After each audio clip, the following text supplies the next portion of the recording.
Atypical, c'est vraiment une série mais tellement remplie de surprises. J'aurais jamais pensé l'aimer à ce point en fait, parce que je me suis lancée en regardant cette série sans grandes attentes. Je savais pas vraiment de quoi ça parlait exactement. Je savais que ça parlait du sujet de l'autisme et que c'était un sujet qui m'intéressait. Donc je voulais voir comment la série elle allait traiter ce thème, comment les personnages ils allaient évoluer et surtout si la série elle allait réussir à ne pas tomber dans les clichés, etc. Et honnêtement je trouve que la série est vraiment pas mal. Au fil des épisodes je me suis attachée à cette famille d'une manière assez incroyable à tel point que quand j'ai terminé la série j'ai vraiment eu du mal à accepter. J'étais vraiment en gourmand de série en fait parce que c'était terminé. Et j'avais l'impression de quitter des personnages que je connaissais depuis super longtemps alors que j'ai regardé la série en 2 semaines s'il vous plaît. Du coup aujourd'hui j'avais envie de revenir sur cette série et de vous donner mon avis global sur les personnages, sur la série, sur les intrigues. Mais avant tout, je voulais expliquer de quoi parle la série pour ceux qui connaissent pas la série. Donc la partie 1, ce sera une partie sans spoil, mais après bien évidemment qu'il y aura des spoils. Alors la série, elle va suivre un ado qui s'appelle Sam Gardner. C'est le personnage principal de la série, c'est un jeune homme atteint d'un trouble spectre de l'autisme. Il est passionné par les manchots et l'Antarctique. C'est vraiment sa passion quoi, il en parle tout le temps. Ensuite, on a le personnage de Casey qui est la sœur de Sam Gardner. C'est une adolescente aussi, elle est un peu plus jeune que Sam. Et je peux déjà vous dire que c'est mon personnage préféré, qu'on va beaucoup parler d'elle dans cette vidéo. C'est la petite sœur de Sam, elle est sportive, sarcastique, drôle, intelligente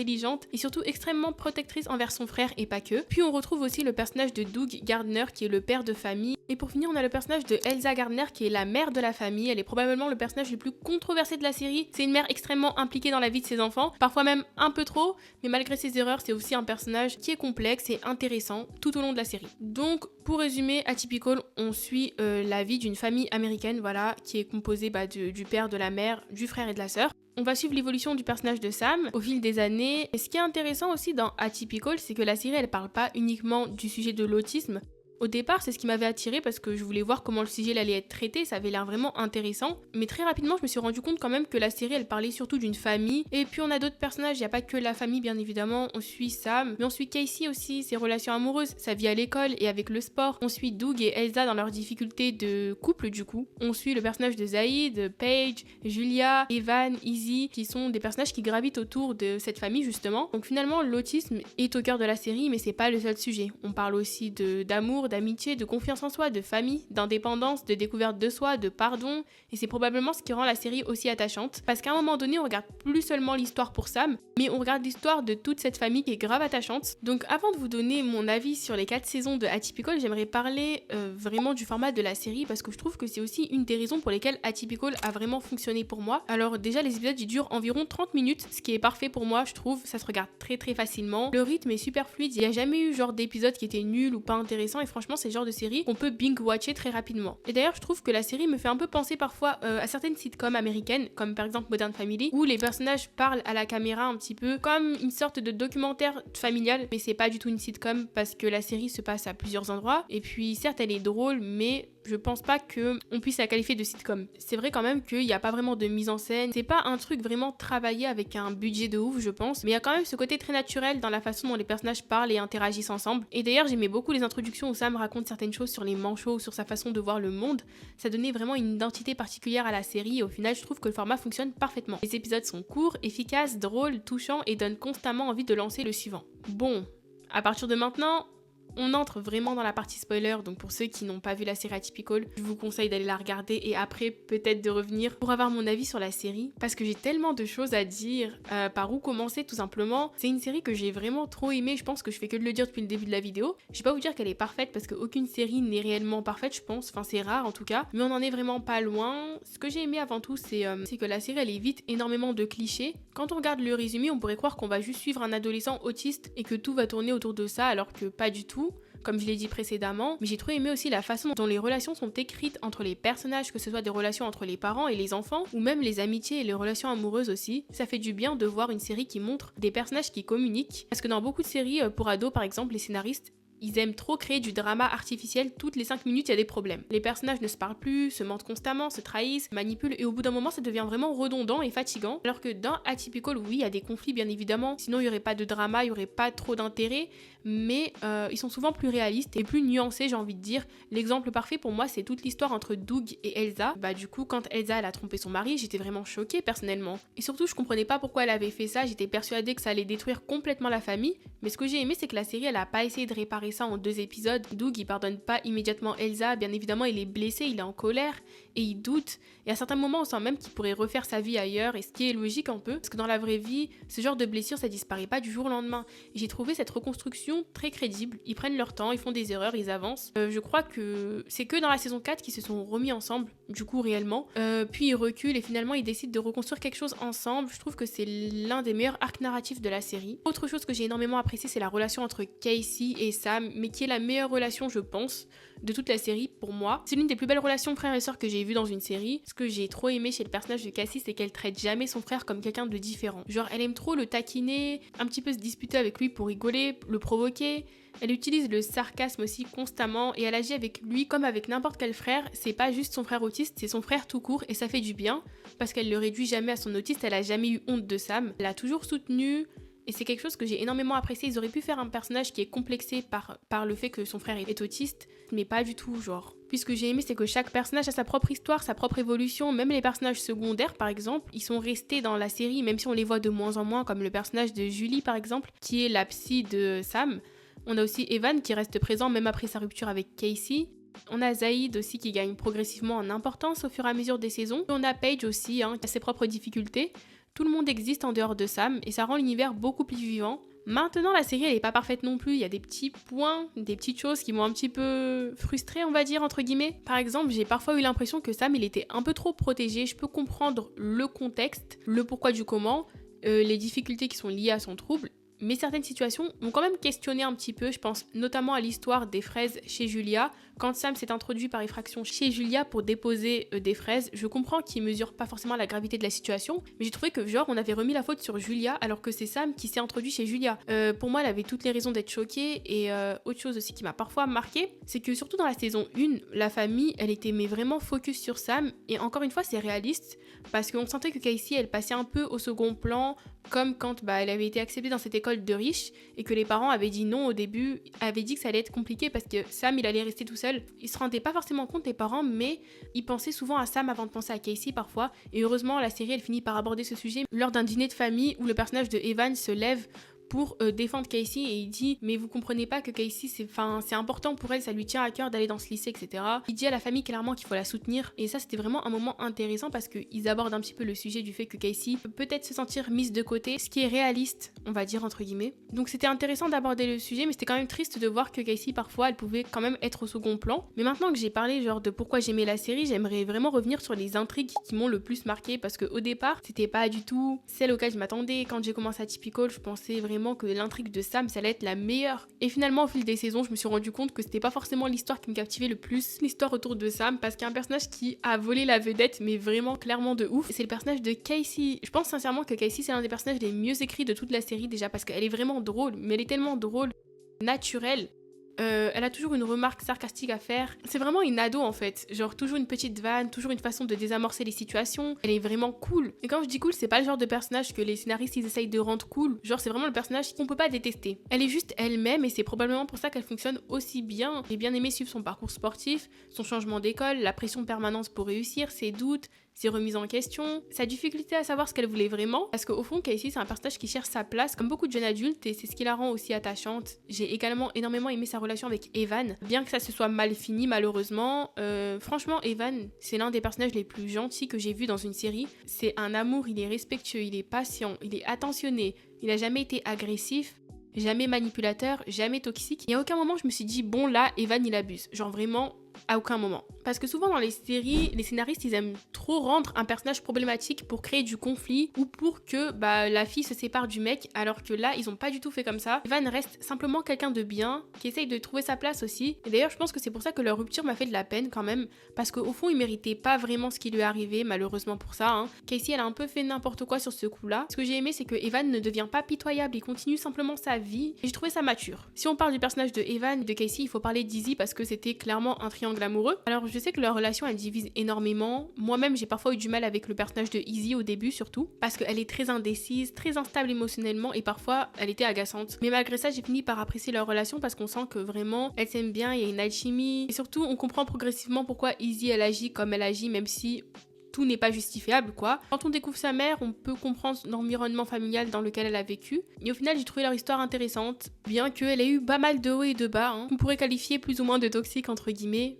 même si à la fin ça finit par se stabiliser. Sinon, l'autre intrigue qui m'a énormément marquée, c'est celle des parents. Quand Elsa l'a trompé son mari Doug, je me demandais constamment, mais comment ils vont réussir à réparer ça? Genre, c'est impossible de revenir en arrière. Finalement, la série, ils ont très bien ramené le sujet. Ce que j'aime bien dans la série, c'est que on a eu quand même un doute. Bon, vu que c'est une série, je me disais qu'ils allaient sûrement se remettre ensemble, mais on savait pas comment ça allait être fait. Je me disais que ça allait être compliqué de remettre leur relation sur les rails, et ça s'est fait.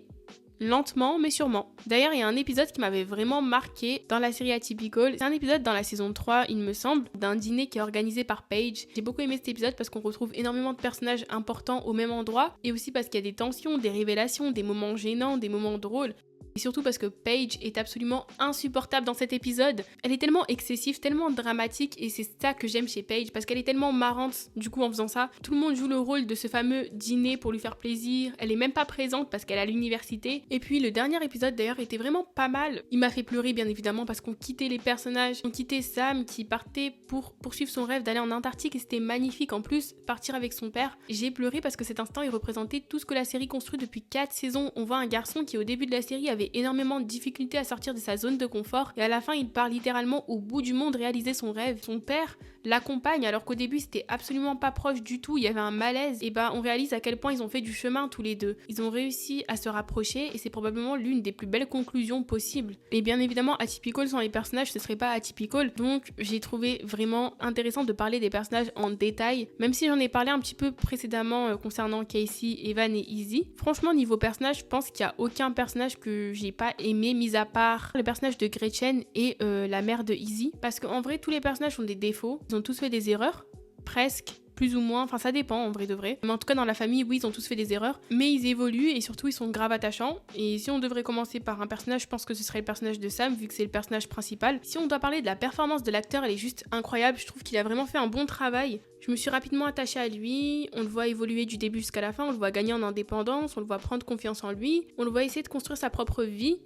Malgré les difficultés, c'est probablement ce que j'ai préféré dans son personnage. Son besoin d'autonomie, le fait qu'il veuille faire les choses seul parfois, le fait qu'il refuse progressivement qu'on décide tout à sa place, même lorsque ça devient difficile, même si parfois il échoue, même s'il a peur, il continue d'avancer et ça force le respect vraiment. J'ai beaucoup aimé que la série, elle nous montre parfois comment il percevait le monde en rajoutant des bruits, toute la notion de stress et d'agitation en fait, car les situations elles devenaient trop envahissantes pour lui, ça permettait de mieux comprendre ce qu'il vivait en fait. Alors oui, le personnage, parfois, il m'a frustrée par contre. J'aurais aimé qu'on lui dise parfois qu'il dépassait vraiment les limites. Et si on doit parler du personnage de Casey, je trouve que c'est un personnage qui est drôle. Sa façon de parler à ses parents, elle me faisait rire, mais vraiment constamment. Mais au-delà de ça, c'est surtout un personnage extrêmement bien écrit. C'est qu'elle existe en dehors de Sam. Elle est pas simplement la sœur du personnage principal. Elle a sa propre histoire, ses propres objectifs, problématiques, rêves. On la voit évoluer, on la voit grandir, on la voit souffrir, mais aussi beaucoup douter. J'ai trop aimé que la série elle montre que c'est pas un personnage invisible. On la voit énormément je trouve. Au début on nous présente le personnage comme quelqu'un de fort, capable de tout gérer,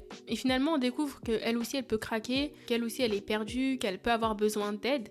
Et c'est cool. D'ailleurs, je trouve que c'est un personnage qui a un grand cœur parce qu'elle est toujours là pour les autres, toujours là pour Sam, toujours là pour les personnes qu'elle aime, parfois même au détriment d'elle-même. Ensuite, si on doit parler du père, honnêtement, je trouve qu'il a une belle évolution quand on repense au début de la série. Ça a été quelqu'un de patient, de tolérant et à l'écoute. Il a fait des erreurs comme tout le monde, mais il a essayé de faire au mieux et ça se ressent. Mais si on doit parler de la mère, bien évidemment, c'est plus compliqué que ça parce qu'elle m'a parfois rendue folle. Vraiment, mais elle est drôle. Elle est vraiment spéciale. La tromperie, pour moi, j'ai pas compris. J'ai pas réussi à me dire, oui, là, je la comprends. Honnêtement, j'étais même en colère contre elle pendant la saison 1. Mais malgré ça, j'ai jamais réussi à la détester. Parce qu'au fond, elle aime vraiment sa famille, elle aime ses enfants et elle veut le bonheur de tout le monde. Elle est juste imparfaite. Et parfois complètement barrée, mais elle est drôle, énergétique, envahissante, attachante. Et j'ai trop aimé son évolution parce qu'elle apprend progressivement un petit peu plus à lâcher prise, à accepter que Sam y grandisse, et il fasse ses choix, même si c'était pas gagné au début. Donc c'est quand même une bonne maman, je pense globalement. Maintenant, si on doit parler du personnage de Evan, franchement, quel homme! Je sais pas comment le dire autrement, il est gentil, respectueux, patient, attentionné, calme, et il traite Casey comme une reine. La rupture m'a fait énormément de peine, il a vraiment pas mérité ça, mais j'ai beaucoup aimé qu'on le montre après la rupture. On le voit, on voit qu'il essaie de chercher sa voie. C'était quelqu'un de très paumé, en fait, à la base. J'ai bien aimé qu'on le voit gagner en confiance en lui, Ensuite, on a le personnage de Zaïd, aka le personnage le plus drôle de la série aussi. Ce mec est complètement fou, mais vraiment, il est incapable de prendre une décision normale. Ses conseils sont catastrophiques la moitié du temps, il a toujours des idées absurdes et pourtant, on l'aime. Pourquoi ? Parce qu'au fond, Zaïd, il a un énorme cœur et c'est surtout parce que son amitié avec Sam est magnifique, ils sont meilleurs amis. Il l'accepte tel qu'il est et il le pousse en même temps à sortir de sa zone de confort parfois. Il l'encourage, il lui permet de vivre des expériences qu'il n'aurait jamais vécues de lui-même, Sam. Et même si ses conseils sont parfois totalement foireux, ses intentions, elles sont presque toujours bonnes. Par contre, je vais pas vous mentir que toute l'histoire avec Gretchen m'a énormément déçue. À ce moment-là, Zaïd, il est tellement descendu dans mon estime. Le voir couper les ponts avec Sam, ça m'a fait mal. Parce que leur amitié était l'une de mes préférées de la série. Mais heureusement, il a fini par revenir, il reconnaît ses erreurs et leur relation, elle se reconstruit. Puis on a aussi le personnage de Paige. Je pense que le personnage de Paige, il y a beaucoup de gens qui l'ont pas trop aimé parce qu'il faut avoir beaucoup de patience avec elle, parce qu'elle est insupportable. Genre vraiment, elle parle tout le temps, elle est stressée tout le temps, elle dramatise tout, elle est capable de transformer le moindre problème en catastrophe nationale et pourtant, elle est attachante, elle est sincère, elle aime vraiment Sam, elle a défendu Sam, elle est investie en fait. Beaucoup trop investie mais investie. Ce que j'ai aimé c'est qu'on découvre dans la saison 4 son côté fragile un peu. Elle se fait harceler, elle vit des choses difficiles et on voit que elle décide d'abandonner ses études par rapport à ça. On voit qu'elle se sent perdue, qu'elle n'arrive pas à trouver sa place et j'ai beaucoup aimé de voir son évolution en fait tout simplement. Et son couple avec Sam d'ailleurs parce que je l'ai trouvé mignon, je trouvais qu'ils allaient bien ensemble même s'ils étaient différents. Maintenant on a un personnage que pas mal de gens ont qualifié de toxique. C'est le personnage de Izzy. Alors Izzy, je l'aime bien. Je l'aime bien, mais ça n'a pas toujours été le cas parce qu'elle m'a vraiment agacée. Elle était indécise. Elle prenait des mauvaises décisions, elle a fait souffrir Casey plus d'une fois. Et certaines scènes m'ont énervée, comme par exemple la soirée où elle a embrassé un garçon devant Casey. J'étais en mode, mais pourquoi faire ça? Genre, c'était quoi le but? Mais quand on découvre son environnement familial, on se dit la pauvre. Genre vraiment la pauvre. Après, elle s'est quand même excusée. Et à la fin, ça allait bien entre les deux. D'ailleurs, elle devient beaucoup plus mature et plus stable, j'ai l'impression, à la fin de la saison. On sent qu'elle est là pour Casey, elle est rassurante. En vrai, Izzy, elle est vachement intéressante. J'ai bien aimé qu'on en apprenne un peu plus sur elle dans la saison 4. Puis on a aussi un personnage qui était beaucoup présent dans la saison 1, puis qui a disparu un petit peu plus progressivement, même si on a continué de la voir au fur et à mesure des saisons. C'est Julie. C'est l'un des personnages les plus bienveillants de la série et j'ai trop aimé. J'ai trop aimé son personnage, j'ai trop aimé son rôle auprès de Sam, sa patience, sa gentillesse, son professionnalisme. Elle continue d'exister, d'avoir un lien avec la famille malgré tout ce qui s'est passé entre eux. J'ai bien aimé son intrigue personnelle, son histoire de grossesse, sa maternité, sa vie en dehors de Sam. J'ai trouvé qu'elle avait vachement de patience quand même de continuer d'écouter la maman de Sam qui se plaignait à longueur de journée. C'était juste vachement drôle. Mais après avoir parlé des personnages qui étaient vachement sympas, qu'on a tous aimés je pense, il s'agirait de parler du personnage de Gretchen. Et là je vais être beaucoup moins gentille parce que franchement je peux pas me la voir. Le personnage que j'ai le plus détesté dans la série du début jusqu'à la fin, elle m'a constamment agacée. Son retour dans la saison 4 m'a fait ni chaud ni froid et honnêtement j'étais surtout contente de voir qu'elle était plus là après. Parce que je reconnais une chose, elle a apporté du drama, du conflit, mais c'était un mauvais personnage. D'ailleurs, même chose pour la mère de Izzy. Quand elle apparaît à l'écran, on comprend immédiatement beaucoup de choses. On comprend pourquoi Izzy, elle est instable. On comprend pourquoi elle manque de confiance en elle. Et surtout, on comprend à quel point leur relation est super toxique. Entre les critiques de la mère, les reproches, le manque de soutien, le manque de confiance. Franchement, c'est dur à regarder et ça m'a fait de la peine. Bilan final sur la série, c'est que tous les personnages évoluent. Et c'est probablement ce que j'ai préféré dans la série. Sam, il réalise son rêve.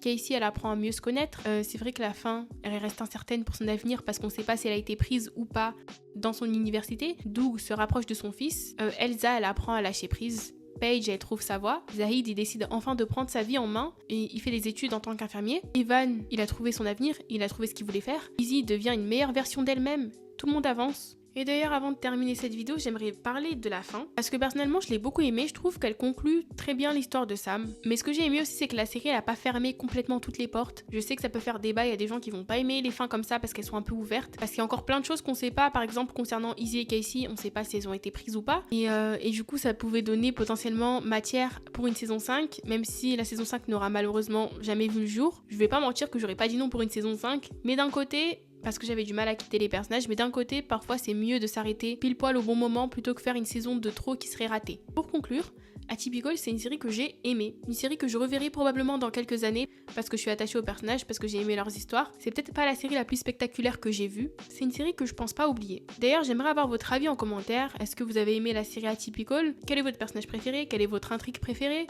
Et surtout, est-ce que vous avez eu du mal à quitter cette série ou pas, comme moi? Si vous êtes resté jusqu'à la fin, je vous remercie d'avoir regardé la vidéo. Prenez soin de vous et on se retrouve très bientôt pour une nouvelle critique de série.